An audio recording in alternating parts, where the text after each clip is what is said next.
Ces derniers jours, j'ai voyagé sans difficulté. J'ai finalement atterri dans une forêt. Le désert est enfin loin derrière moi. Je me sens soulagée. Cependant, la région est vivante. J'ai l'impression qu'elle est peuplée d'un bon nombre d'exilés. Ça ne me rassure pas. Un peu partout, je croise des constructions, des ponts et des bâtiments essentiellement. Je prends mes précautions. Je ne sais pas si je peux faire confiance au premier venu. Malheureusement, les chaussures rudimentaires que je m'étais confectionnées ont fait leur temps. Avec des chaussures dans cet état, il m'est difficile de faire de longs trajets. Je dois faire de nombreuses pauses pour soulager mes pieds. Je n'avance pas très vite. Dès que l'occasion se présente, je me baigne pour apaiser mes pieds et me sentir propre.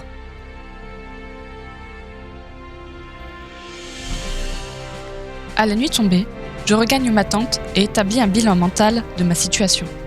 La nourriture commence à s'épuiser. Demain, il me faudra chasser en chemin. Pas question de s'attarder dans le coin. Je ferme les yeux, prête à passer une bonne nuit. Aux premières lueurs du jour, je décide de me lever et de partir avant que quelqu'un s'aperçoive de ma présence.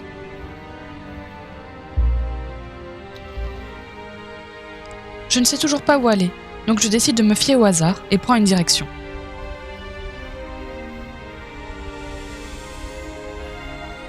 Je prends garde au moindre bruit. Pas question de finir dans l'estomac d'un loup par manque d'attention. Almar me chuchote d'être prudente. Il y a de nombreux bâtiments autour de moi. Je dois faire attention. Je décide de contourner l'un d'entre eux quand soudain, j'aperçois au loin une silhouette. Immédiatement, je décide de prendre la fuite vers la rivière. Je ne sais pas si cet homme m'a vu, mais je ne vais pas attendre ici pour le savoir. Hop, je traverse la rivière et m'enfonce davantage dans la forêt. C'est pas vrai, mais ils sont combien par ici ? Je poursuis ma course sans regarder derrière moi. Mes pas me firent quitter les bois et l'immensité des lieux me frappa. Cela me donna le vertige. Mais pas le temps de niaiser, il me faut avancer. Je sais que je prends des risques, mais je suis fatiguée. Fatiguée d'Almar qui ne fait que parler sans cesse. Jamais il se tait, jamais il me laisse de répit. Pourtant je continue de l'ignorer pour pas l'encourager, mais rien n'y fait.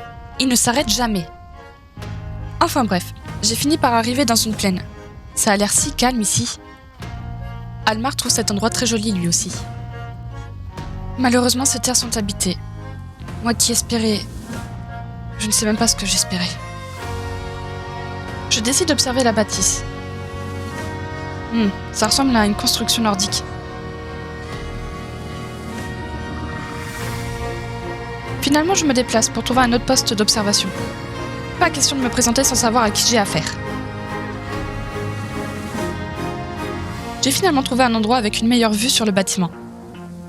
On dirait plutôt un commerce. Almar me supplie de m'approcher, mais je vais pas commencer à écouter une voix dans ma tête. Je me détourne et me concentre sur une nouvelle chose. Il me faut un endroit pour établir mon campement cette nuit. J'ai vu quelques sangliers dans le coin. Je pourrais les chasser pour leur viande et leur peau. Ça me sera très utile. Mais alors que je poursuis ma route, je découvre ce qui semble être un village. Ma raison m'ordonne de me méfier. Je ne connais pas ces gens. Ils pourraient me faire du mal eux aussi. Je décide de rebrousser chemin et de trouver un endroit pour la nuit. Almar n'est pas content. Il est très curieux. Mais je ne vais pas me mettre en danger pour lui faire plaisir. J'ai finalement trouvé un endroit discret où installer ma tente. Là, entre les arbres. C'est parfait. Maintenant, il me reste à trouver de la nourriture.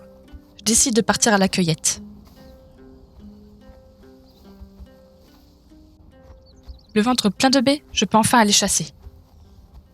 J'avais repéré un groupe de sangliers. Je me dirige vers eux. Je m'installe en hauteur afin d'éviter de me faire charger par les bêtes. Je saisis mon arc et m'apprête à tirer sur le plus gros. Touché!